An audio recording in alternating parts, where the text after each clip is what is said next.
Et salut tous amis, c'est CryptoPartage, c'est un plaisir de vous retrouver pour cette vidéo d'analyse du 25 août 2021.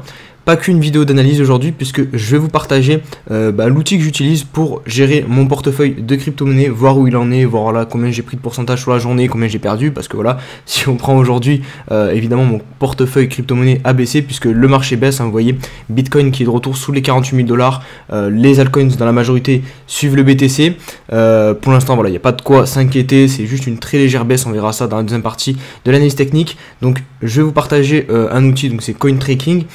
Je suis pas du tout sponsorisé avec, hein, c'est juste voilà par pur plaisir. Et en plus de ça, je vais vous donner quelques petites cryptos voilà à mettre dans un portefeuille long terme d'investissement selon moi. Juste avant, pour soutenir la chaîne YouTube, pensez à mettre un petit pouce bleu si la vidéo vous plaît évidemment, un petit commentaire aussi pourquoi pas, et pour toutes les nouvelles personnes, à vous abonner à la chaîne YouTube et à me rejoindre sur les différents réseaux sociaux, notamment Twitter où je suis vraiment très actif, et Instagram et le Discord. Allez, on se retrouve directement sur l'application qui va vous permettre de gérer directement votre portefeuille crypto. Donc c'est CoinTracking. Alors le premier point positif direct, c'est que vous avez une application sur l'ordinateur et aussi sur votre portable. Donc c'est cool, voilà, si vous voulez checker à n'importe quel moment de la journée votre portefeuille, même si en général c'est pas trop ce qu'il faut faire parce que vous allez peut-être être affecté par les différents mouvements. Donc voilà, mais en tout cas vous pouvez suivre l'évolution de votre portefeuille sur votre portable et l'application est vraiment bien faite. Donc là j'ai fait un portefeuille voilà comme ça assez rapidement qui pour moi se vaut clairement pour du long terme, hein, avec une répartition assez intéressante. Donc j'ai mis 30 quasiment 25% environ d'USDT. Ça va dépendre en fait à chaque fois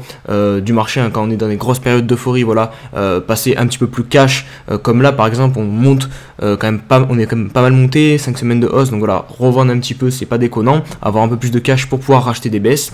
Après j'ai fait le classique combo BTC ETH qui pour moi voilà doivent quand même bien composer un portefeuille pour du long terme.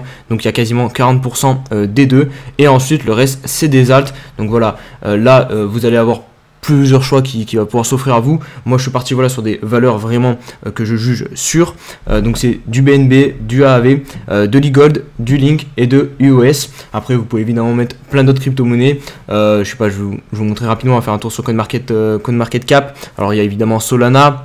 Vous avez Polkadot aussi qui est très bien, Uniswap, Terra Luna, un petit peu de Litecoin, pourquoi pas aussi. Je sais pas pourquoi ça bug là par contre. Polygon, Matic aussi très bien.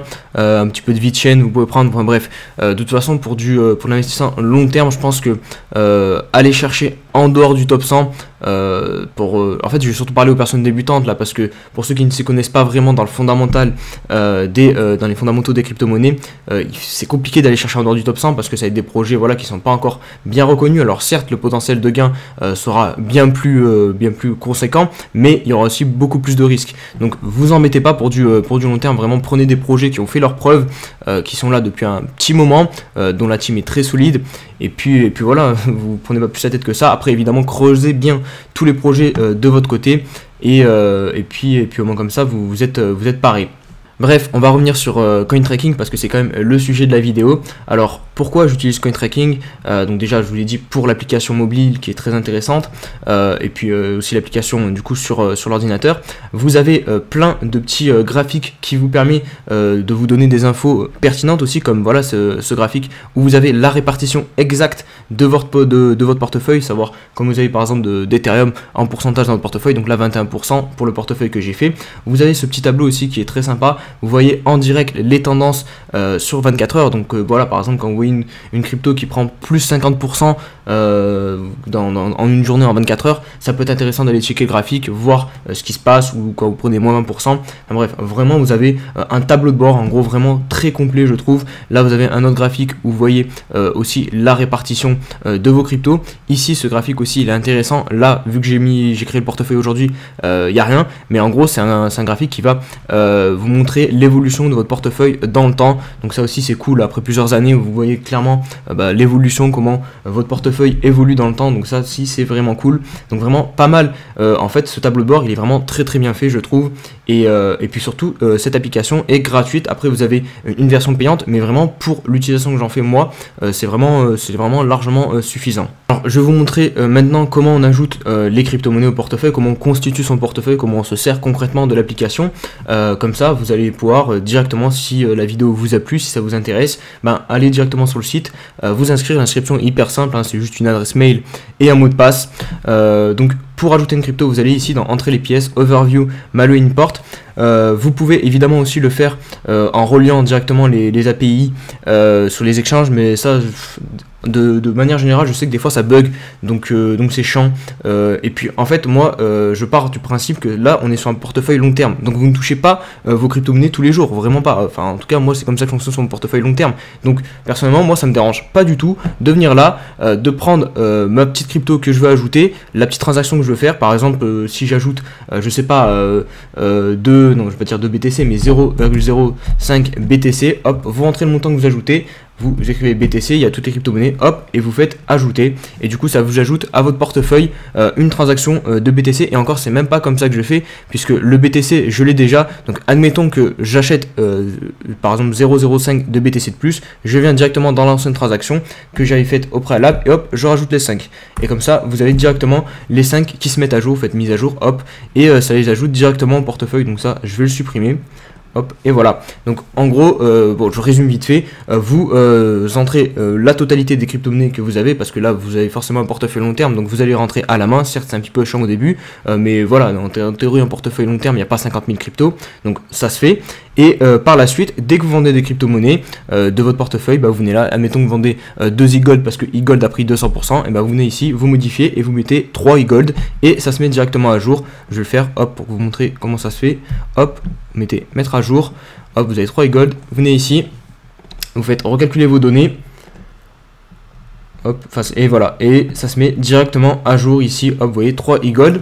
Et ah oui, et j'ai oublié du coup, parce que en théorie, moi, l'argent, par exemple, là, j'ai vendu de e-gold, donc j'ai récupéré de l'USDT, donc forcément, il faut rajouter l'USDT que vous avez vendu à votre portefeuille d'USDT. Donc vous venez là, vous rajoutez la somme d'USDT que ça correspond, le prix auquel vous avez vendu les e-gold, je sais pas, on va dire que ça vaut 500 $, hop, 3000 $, du coup vous mettez, et voilà, vous avez votre transaction faite pour toujours, c'est inscrit, voilà, hop, et vous attendez la prochaine hausse, vos prochaines transactions pour remodifier votre portefeuille. Mais encore une fois, comme c'est un portefeuille long terme, vous n'aurez pas besoin de faire des transactions tous les jours, en théorie. En tout cas, moi, c'est comme ça que je fonctionne, et c'est pour ça que vraiment, ce truc pour mon portefeuille long terme, c'est vraiment la meilleure application, et c'est vraiment comme ça que je fonctionne, et j'ai aucun partenariat avec eux.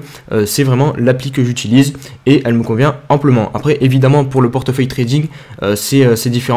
Je pense qu'il faudrait prendre la version payante pour voilà, inscrire tous les trades, peut-être aussi se connecter en API avec les exchanges, mais en tout cas pour l'utilisation que moi j'en fais, c'est vraiment très pertinent. Donc voilà, n'hésitez pas à me dire ce que vous en pensez, si vous testez, et si vous avez des questions, n'hésitez pas aussi à me dire en commentaire, j'essaierai de vous répondre. Allez, on se retrouve pour l'analyse maintenant du BTC. Je vais faire ça assez rapidement aujourd'hui, il n'y a pas eu énormément de changements. On est venu corriger très légèrement, et ce qui est intéressant, c'est sur le 4 heures par exemple, on est de retour sur la trend basse du canal haussier qu'on tient depuis le début, 29 000 $ de ce mouvement haussier. Donc vous voyez, on est posé dessus, quasiment aussi sur la EMA 50.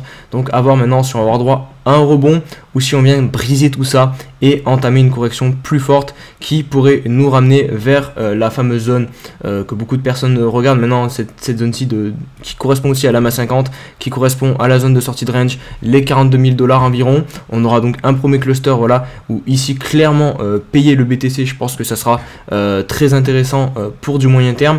On a aussi cette zone-ci, vous voyez, au niveau du daily, toutes ces bougies là où on a trouvé du support à environ 44 000 $. Je pense que si on met un petit Fibonacci, on a des zones de convergence. Donc voilà, la zone là que je vais montrer à 42 000 $, on a le 0,5, le 0,38 qui sont situés sur ce niveau de prix. Donc ça, c'est clairement la belle zone à payer pour du BTC. Et voilà, je pense que ceux qui vont tenter d'entrer, même si on a corrigé très légèrement là pour le moment, c'est un petit peu risqué. Voilà, perso, je préfère attendre encore un retracement plus puissant pour rentrer sur du BTC. Là perso, j'étais plus en recherche de vente, hein. J'ai pas hésité à vendre quelques AT dans ce niveau de prix pour le BTC. Maintenant voilà, donc vous avez plus qu'à attendre une baisse. Pas sûr qu'on y a là, parce que comme je vous l'ai montré sur le 4 heures, on n'a pas encore vraiment brisé la structure de ce mouvement. Alors là, si je mets, de toute façon c'est la même, ce sera la même trend, hop, on est posé dessus. Donc tant qu'on ne brise pas ça, voilà, il n'y a pas de quoi s'inquiéter, c'est juste un retracement normal. Vous voyez, on est venu faire un retracement pile sur l'ancien point haut, donc pour l'instant, il n'y a vraiment pas de quoi s'inquiéter. On peut clairement repartir et encore venir poursuivre ce mouvement haussier jusqu'à 51 000, 52 000 $, mais voilà, rentrer ici alors que le potentiel de hausse est peut-être pas très élevé, c'est quand même assez risqué, c'est ce que je veux dire. C'est pour ça que je vous dis qu'il vaut mieux attendre cette zone-ci des 41 000, 42 000 $.